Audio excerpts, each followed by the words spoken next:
Our video tutorial is about optimization, that is finding the minimum or maximum value of a function. Let us start with our problem. Given a rectangle with perimeter 864 units, find the largest positive area. So this is our rectangle with L as the length, W as width, and the area is equal to length times W. Then the perimeter, the distance around the rectangle, is twice the length plus twice the width is equal to the total perimeter, 64. Simplifying the equation, dividing both sides of the equation by 2 and solving for W in terms of L. This is now our equation. And for the area, substitute W in the formula for the area and distribute L.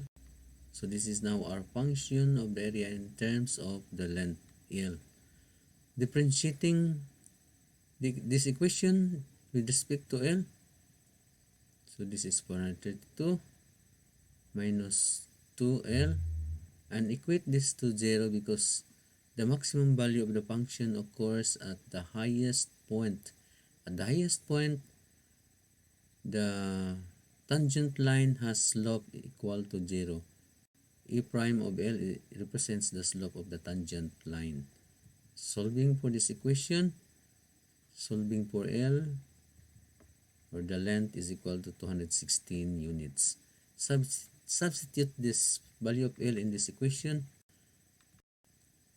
Simplifying, so the width is 216 units also. In other words, to have a maximum area, the length and width must be equal. So the area is equal to 46,656 square units. So the square is the largest area for this 864 units of perimeter. Next, the sum of one number and 3 times the second number is 48. What numbers should be selected so that the product is as large as possible? So let y be the first number and x the second number, so that interpreting the first sentence, the sum of one number, the first number y, and 3 times the second number, so 3x, their sum is 48. What number should be selected so that their product, so we have, or before going with the product, let us express y in terms of x, and the product p of the two numbers, x times y.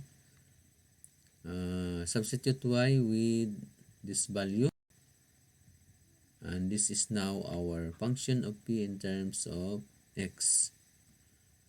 So differentiating this equation with respect to x, p prime of x is equal to 48x, the derivative is 48, then minus 2 times 3, 6x, equate this to 0, so that the maximum product occurs at the highest point. Okay, solving for x in this equation, so x is equal to 8. Substitute this value of x in this equation of y. So y is equal to 48 minus 3 times 8, or y is equal to 24. So this is the first number. So the first and second number, x is 8 and y is 24. So the maximum product, which is equal to x times y, 8 times 24 is equal to 192. Next problem. A farmer has 800 meters of fencing materials to enclose a rectangular pen adjacent to a long existing wall. He will use the wall for one side of the pen and the available fencing materials for the remaining 3 sides. What is the maximum area that can be enclosed this way? So let us have a figure. Let us illustrate this problem with this figure. This is existing wall. and a rectangular pen is enclosed with this fencing material 800 meters. So the perimeter is 2y plus x, which is equal to 800 meters. Solving for y in terms of x, so we have y equals 800 minus x over 2. Or simplifying further, this is the value of y in terms of x. Now for the area of the rectangle, area is equal to x times y, or length times width. Substituting the value of y and simplifying, so this is now our function of area in terms of x, and differentiating this equation of the area in terms of x. So this is 400, this is 2, cancelling out 2, so we are left with only x, and equate this to 0 so that the tangent at the highest point is equal to 0, and the maximum value occurs at the highest point of the function where the tangent line has a slope equal to 0. Solving for this equation for x, so x is equal to 400 meters. Substituting the value of x in this equation of y, so simplify, so y is equal to 200 meters, y as the width and x as the length. So the maximum area to x times y, x is 400, y is 200, so the 80,000 square meters. Next, an open rectangular box is to be constructed by cutting square corners out of a 16 by 16 centimeter piece of cardboard and folding up the flaps. Find the value of x for which the volume of the box will be as large as possible. So supposing this is our rectangular cardboard.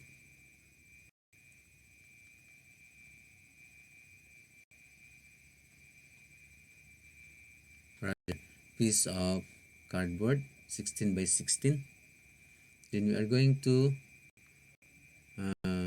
cut a square piece at its corner. The square has dimension x by x. Then this segment is equal to 16 minus 2x, because the whole length is 16 minus 2x. This is 1x and the other x.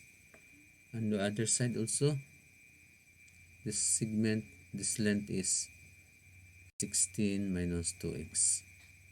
So that the volume of the open rectangular box is length times width times height.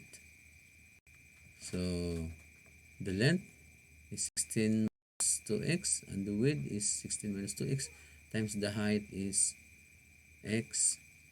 Simplify,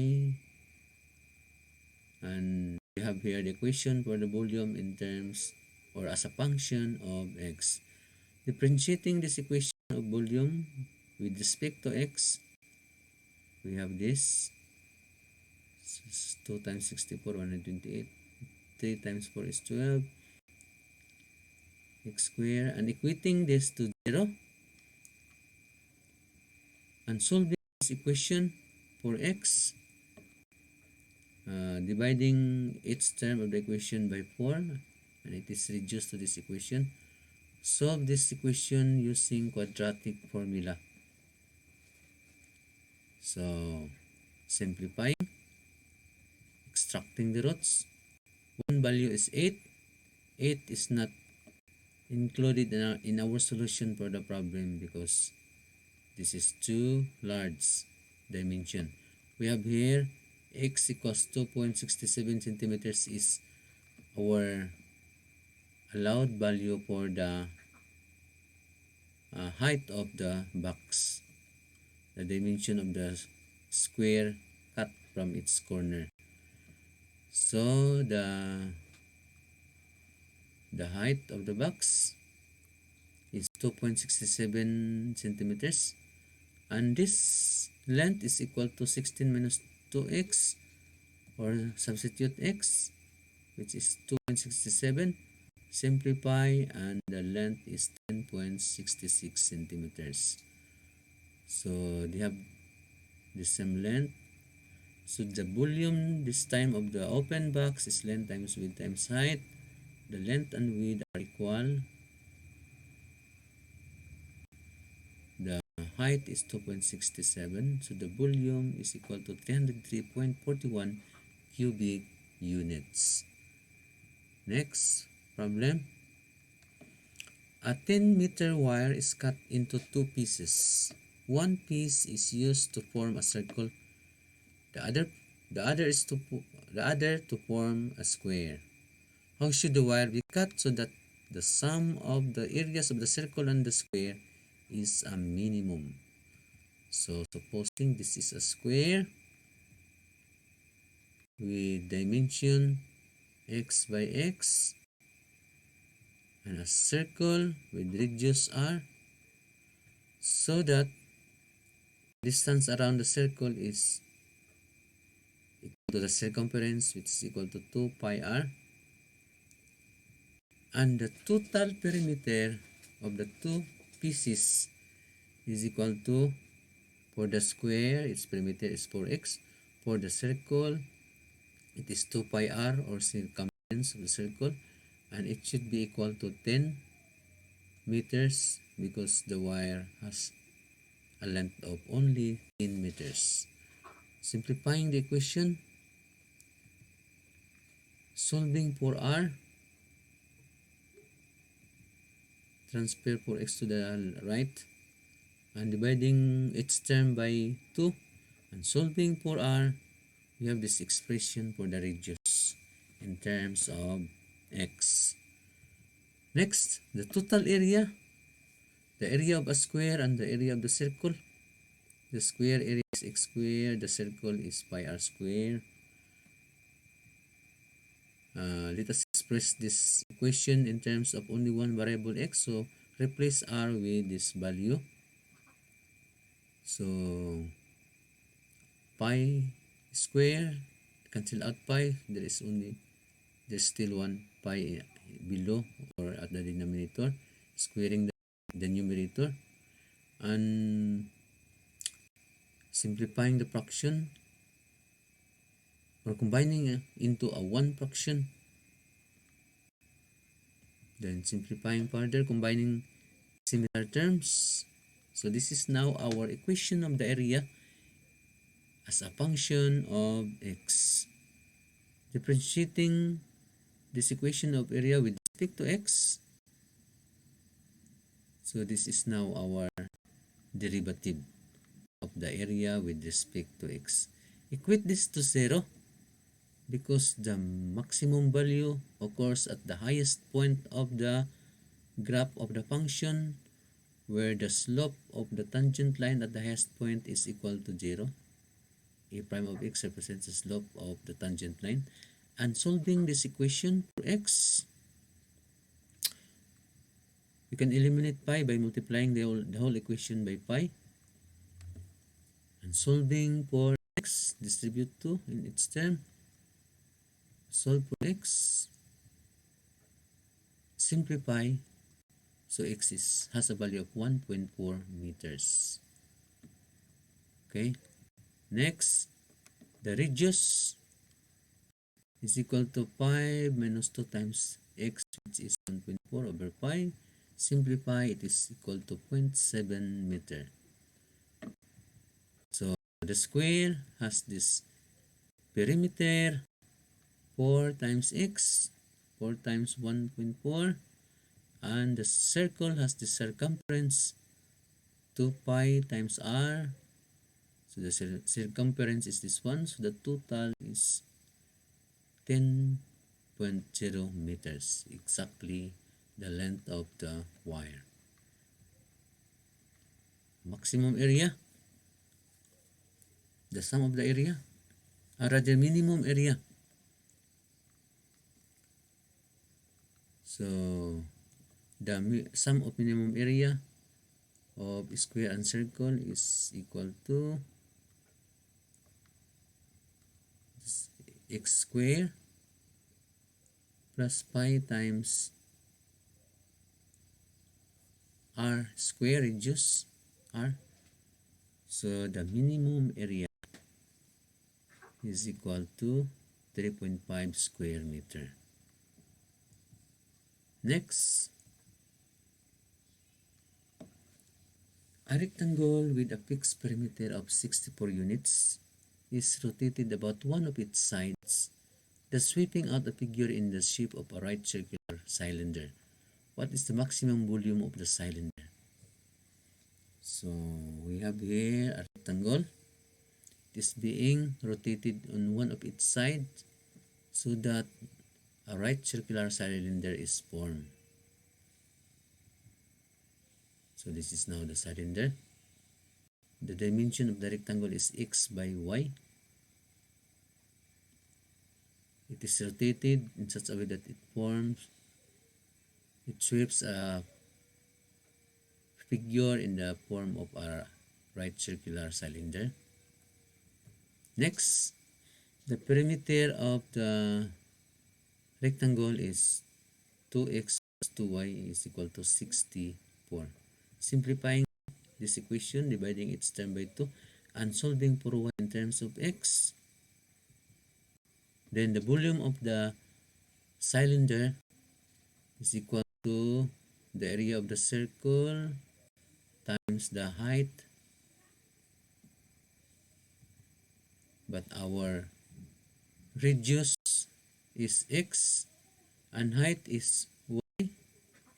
So the volume now is expressed in terms of x and y. Substituting y in this equation so that we have an equation for the volume as a function of x. Next, differentiating this equation of volume with respect to x. This is now the derivative. 2 times 32 is 64. 3 to the 3x square. Equating this to 0 because to have a maximum volume, the value of the function occurs at the highest point where the tangent line at that is horizontal and its slope is 0. So solving this equation for x. So this is a quadratic equation. One value of x is 0, but we don't need that value of x. We're after of a non-zero value. Solving this factor, equate this factor to 0 and solving for x. So x is equal to 21.33 units. This length is 21.33 units. And y, using this equation, substitute the value of x. Y is equal to 10.67 units. So that the volume of the cylinder is equal to this pi x square y. Substitute x and y and simplify. The volume of the cylinder is 15,250.92 cubic units. So the perimeter, checking for the perimeter, 2x plus 2y, x is 21.33, y is 10.67, so it is equal to 64, equal to the perimeter of the rectangle.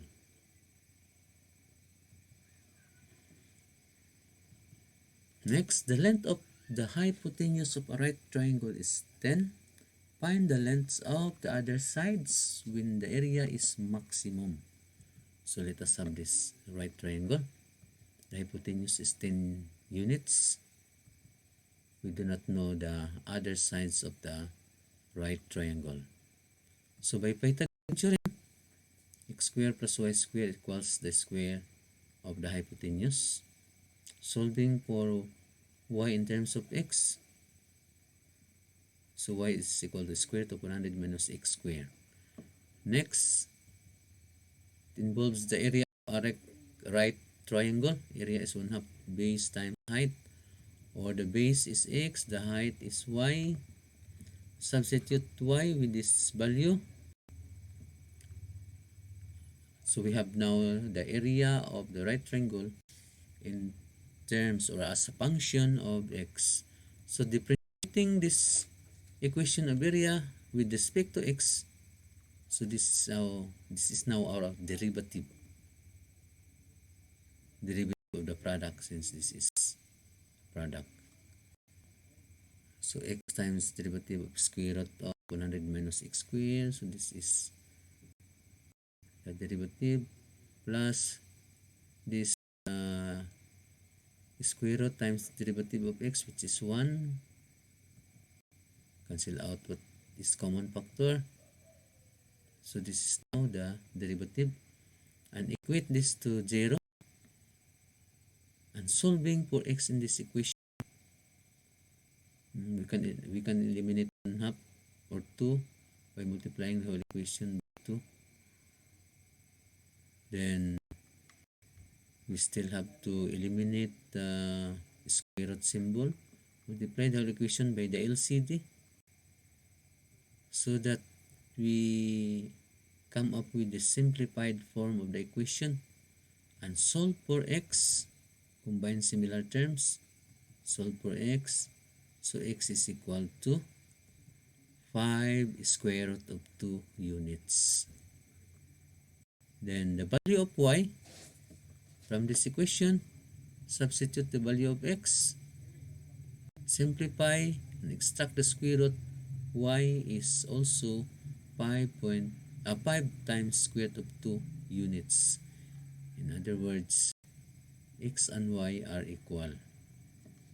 So checking using the Pythagorean theorem, x and y substituted in this equation, and squaring, simplifying, so they are equal. Next problem.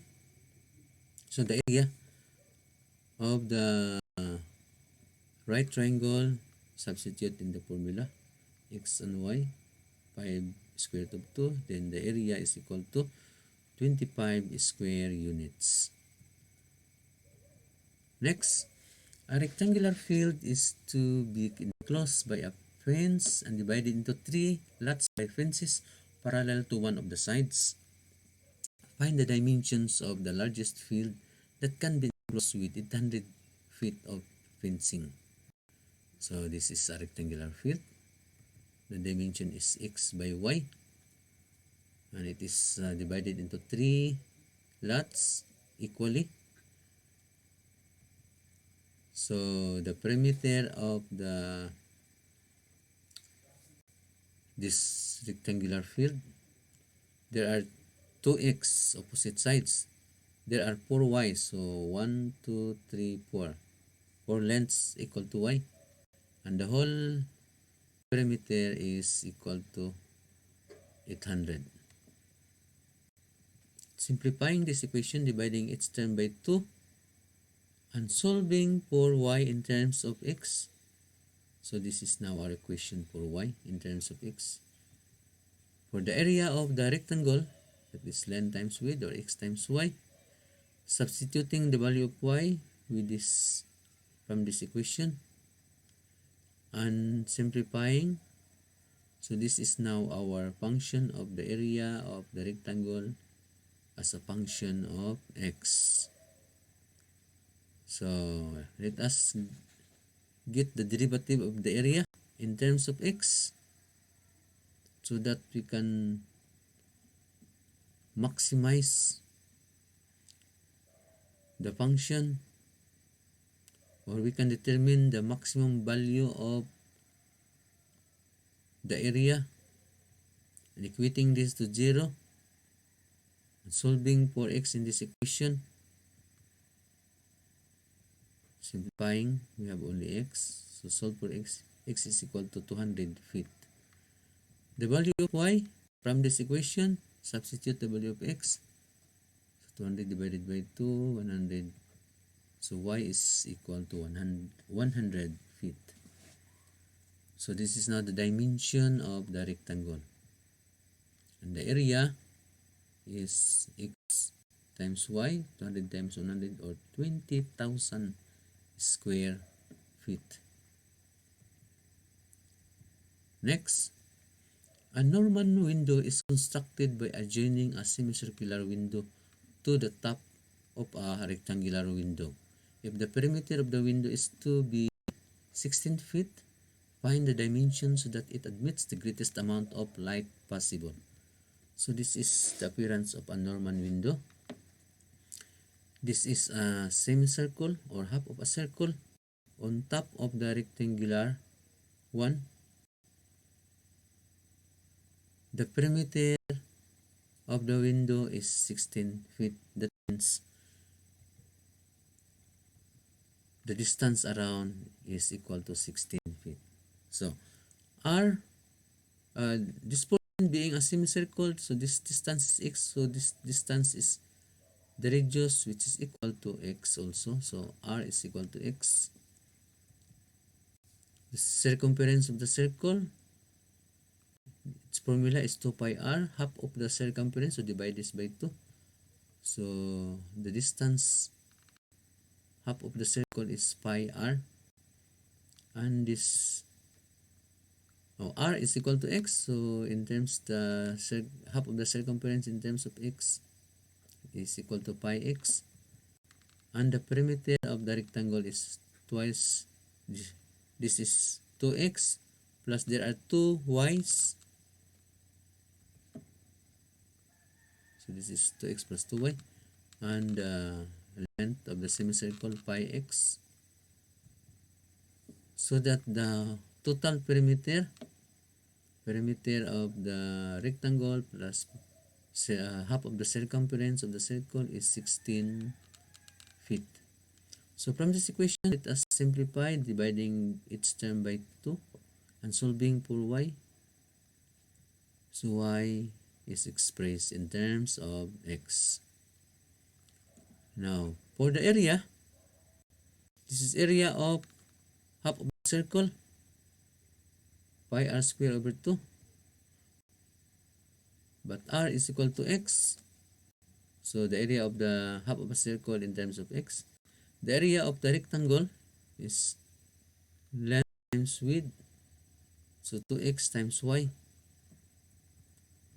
Our total area is the area of the half of the circle plus the rectangle. The total area. Now, express the equation of the area in terms of x only. So substitute y with this equation and simplify, distribute to x. So this is now our equation of the area as a function of x. Next, find the derivative of this equation of the area with respect to x. So this is the derivative, 16 for 2 pi x, and equate this to 0. Or simplify first, combine similar terms, negative 2 pi x and pi x,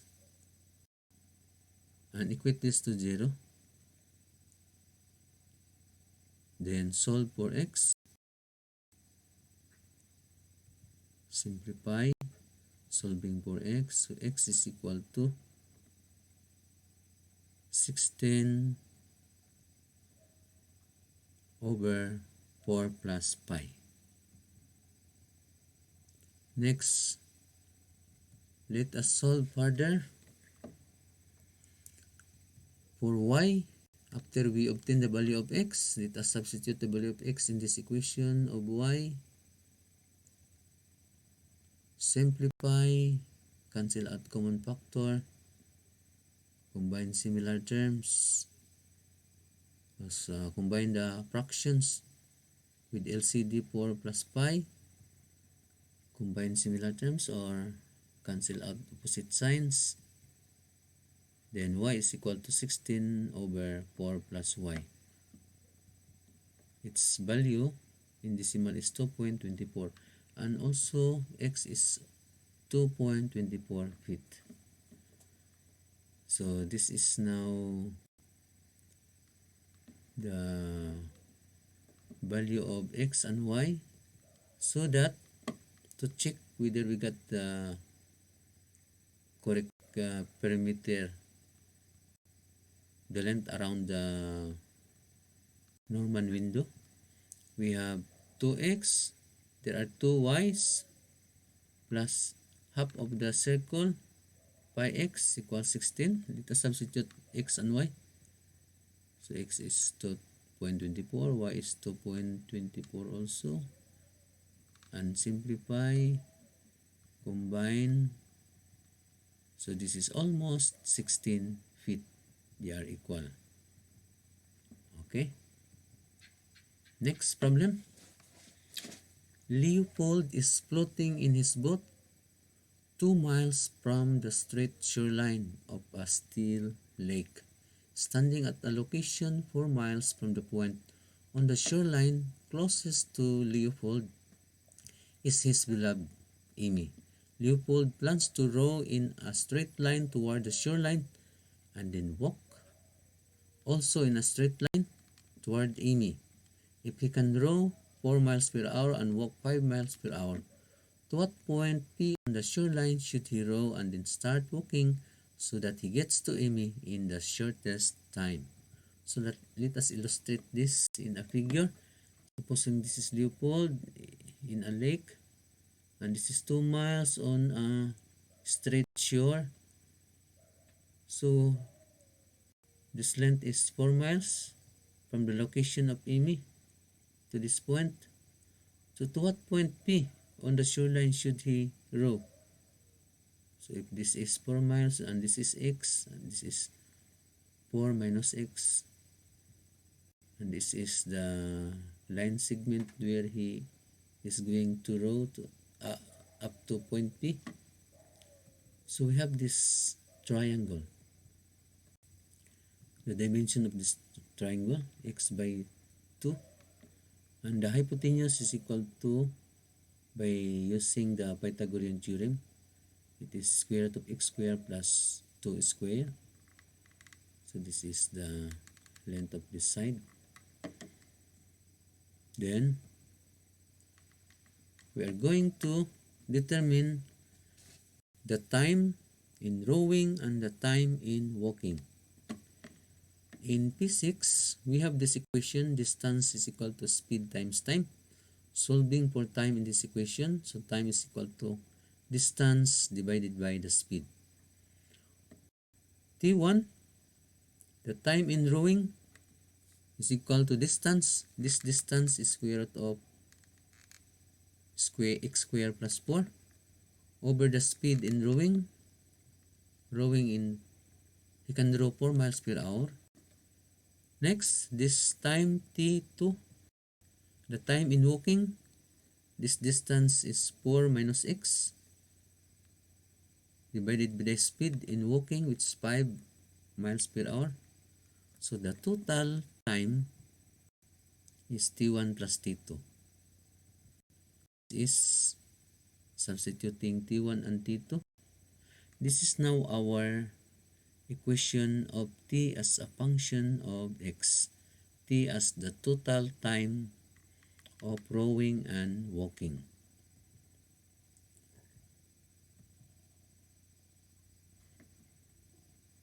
So let us solve for T.